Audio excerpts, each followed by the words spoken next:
Doctor, আমি আমার বাচ্চাটাকে নষ্ট করতে চাই। হোয়াট?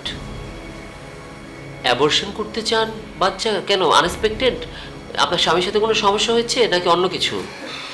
না মা, আমার স্বামীর সাথে কোনো সমস্যা হয়নি, একটু পার্সোনাল। সেটাই তো জানতে চাচ্ছি, পার্সোনাল সমস্যা কোথায়? স্বামী মারা গেছেন নাকি অন্য কোনোভাবে আপনার কনসিভ করে ফেলেছেন?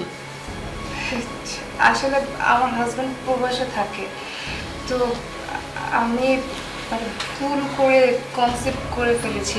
আর গত সপ্তাহে আমার হাজব্যান্ড বাইরে থেকে বাংলাদেশে চলে এসেছে আমাকে সারপ্রাইজ দেওয়ার জন্য। আমি জানতামও না যে হুট করে চলে আসবে, তাহলে তো আমি একটু সেফভাবে চলাফেরা করতাম। আসলে এখন আমার হাজব্যান্ড যদি জানতে পারে যে আমি প্রেগনেন্ট, তাহলে আপনি তো বুঝতেই পারছেন কী হবে। আমার পুরো সংসারটাই ধ্বংস হয়ে যাবে। প্লিজ ডক্টর, আপনি আমাকে একটু হেল্প করুন। দেখুন, আপনি কি আপনার হাজবেন্ডকে ধোকা দিচ্ছেন না?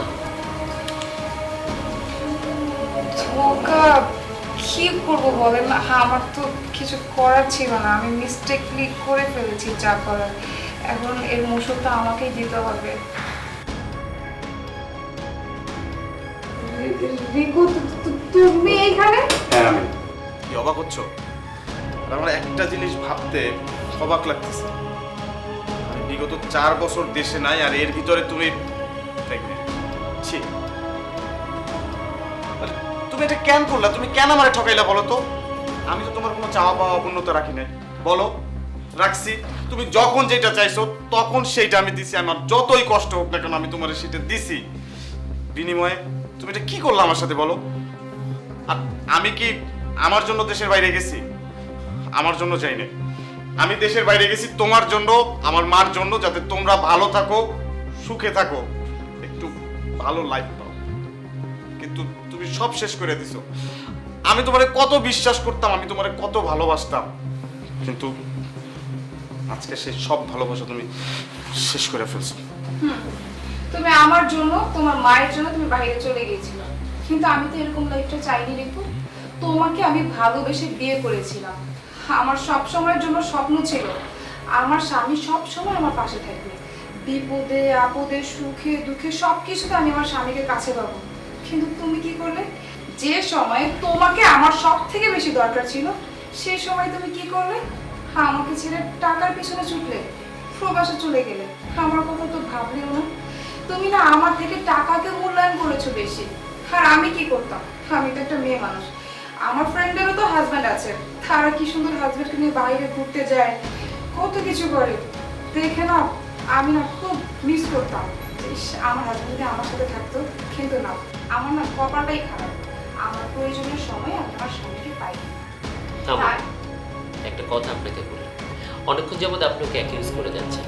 আপনি কি বললেন? আপনার বান্ধবী তার হাজবেন্ডকে নিয়ে বাইরে ঘুরে আপনার দেখতে পাবেন, এগুলো করতে টাকা লাগে না। আর ও টাকা ইনকাম করছে, আপনি বললেন ও টাকার পেছনে ঘুরছে। কার জন্য ঘুরছে? আমরা একটা ছেলে মানুষের জীবন চলতে কত টাকা লাগে? বেশি কিন্তু লাগে না। বাট একটা পুরুষ মানুষ তার পরিবারের জন্য সব কিছু করতে পারে, সে তার পরিবারের জন্য টাকা ইনকাম করছে। একটা পুরুষ যখন প্রবাসে যায়, সে কিন্তু এতটুকু বিশ্বাস রেখে যায় যে তার পরিবারের মানুষগুলো শেষ পর্যন্ত তার পাশে থাকবে। আপনার গায়ের এই যে দামি গহনা, আপনার কানের দুল, আপনার দামি শাড়ি দেখেই কিন্তু বোঝা যাচ্ছে আমার বন্ধু আপনাকে কতটা ভালো রেখেছে।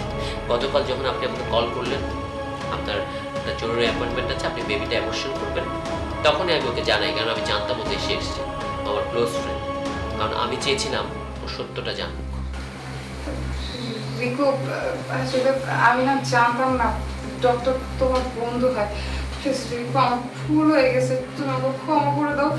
মানুষের জেনে বুঝে ভুল করে বলো, আমি তো অনিচ্ছাকৃতভাবে ভুলটা করে ফেলছি। তুমি ছিলে না, তাই আমি কি রেখে কি করে ফেলছি আমি নিজে বুঝতে পারছি না।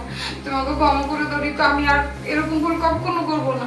শোনো, তুমি যদি সত্যি সত্যি কোনো ভুল করতা তাহলে আমি তোমারে ক্ষমা করে দিতাম, কিন্তু তুমি যেটা করছো সেটা ভুল না, সেটা অন্যায় করছো, তুমি পাপ করছো, তুমি আমারে ঠকাইছো, তুমি আমার ভালোবাসারে অবমূল্যায়ন করছো।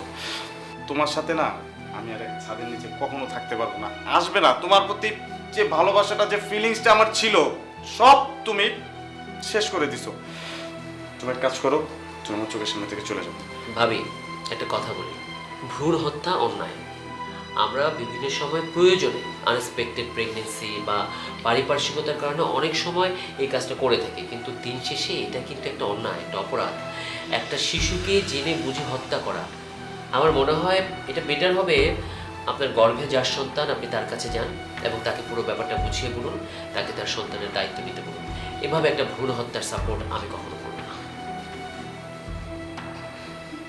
দেখো, তুমি একটু বোঝার চেষ্টা করো না। ব্যাস, আমি আর কোনো কিছু শুনতে চাই না। তুমি এই মুহূর্তে আমার চোখের সামনে থেকে যাও, আর খুব তাড়াতাড়ি আমি তোমার ডিভোর্স লেটার পাঠিয়ে দেবো। আমি কোনো কথা শুনতে চাই না। বন্ধু, তুই কি এখানে বস, আমি তোকে চা দিতে বলছি। আমার